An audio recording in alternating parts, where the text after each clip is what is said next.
بسم اللہ الرحمن الرحیم۔ السلام علیکم ناظرین۔ بھارت میں ریچھ کا عضو تناسل کھانے والا مفرور شکاری گرفتار۔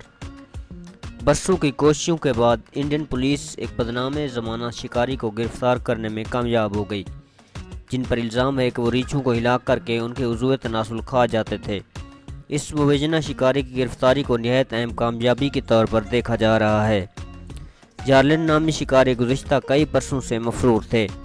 ان کے بارے میں حکام کو سب سے پہلے اس وقت علم ہوا تھا جب نیشنل پارک میں ایک ریچھ کی باقیات ملی جس کے جسم سے اعضائے مخصوصہ غائب تھے۔ بھارتی ٹی وی کے مطابق بھارتی ریاست مدھیہ پردیش کے محکمہ جنگلات کے افسر ریتیش سروتیا نے بتایا کہ جارلن کا تعلق پاردی بہیلیا نامی خانہ بدوش قبیلے سے ہے، اور اس قبیلے کے افراد کا ماننا ہے کہ ریچھ کا عضو تناسل انسان کی قوت باہ میں اضافہ کرتا ہے۔ جارلن کو ریاست گجرات سے گرفتار کیا گیا۔ وہ وسطی انڈیا میں ہونے والی شیر کے غیر قانونی شکار اور اس سے متعلق کاروبار میں بھی ملوث ہیں۔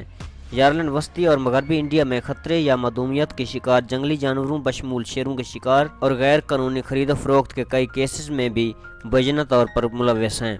محکمہ جنگلات کی اسپیشل ٹاسک فورس کے سربراہ ریتیش سروتیا کا کہنا تھا کہ ان جارلن کو پکڑنے کے لیے ہم نے ایک اسپیشل سیل قائم کیا تھا۔ یہ 6 برسوں سے بھی لمبے عرصے پر محیط طویل ترین تعاقب تھا۔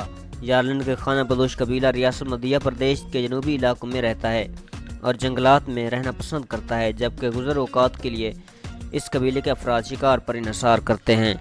انڈیا میں جنگلی جانوروں کا شکار غیر قانونی ہے، نہ صرف عام لوگوں کے لیے بلکہ قبائل کے افراد کے لیے بھی۔ اس کے باوجود ایک رسم کے طور پر شکار جاری رہتا ہے۔ انڈین حکومت کا دعویٰ ہے کہ وہ قبائلی افراد کے لیے شکار کے متبادل کے طور پر روزگار کے دیگر مواقع فراہم کرنے کی کوشش کر رہی ہے، مگر معاشرے میں کئی افراد انتہا پر رہنا پسند کرتے ہیں۔ جارلن کو سب سے پہلے سن 2013 میں گرفتار کیا گیا تھا۔ ان کی گرفتاری اس وقت عمل میں آئی تھی جب کنہا نیشنل پارک سے 2 ریچھوں کی لاشیں ملی تھیں، جن کے عضو تناسل اور پتا کاٹ کر نکال لیے گئے تھے۔ پولیس کے مطابق جارلن نے 1 برس جیل میں گزارا، مگر بعد ازاں ضمانت پر رہا ہوئے اور مفرور ہو گئے۔ ریچھ کے جگر سے پیدا ہونے والا سبزی میل مادہ جو کہ پتے میں جمع ہوتا ہے، چین میں صدیوں سے روایتی طریقے سے تیار ہونے والی ادویات میں استعمال ہوتا ہے۔ بین الاقوامی غیر قانونی مارکیٹ میں اس مادے کی قیمت بہت زیادہ ہے۔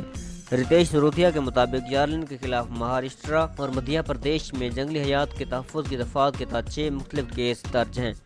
ان میں سے 3 کیس شیروں کے غیر قانونی شکار کے ہیں۔ ناظرین، امید ہے ہماری یہ ویڈیو آپ کو بہت پسند آئی ہوگی۔ مزید اس طرح کی ویڈیوز دیکھنے کے لیے ہمارا یوٹیوب چینل اردو سوچ ضرور سبسکرائب کریں۔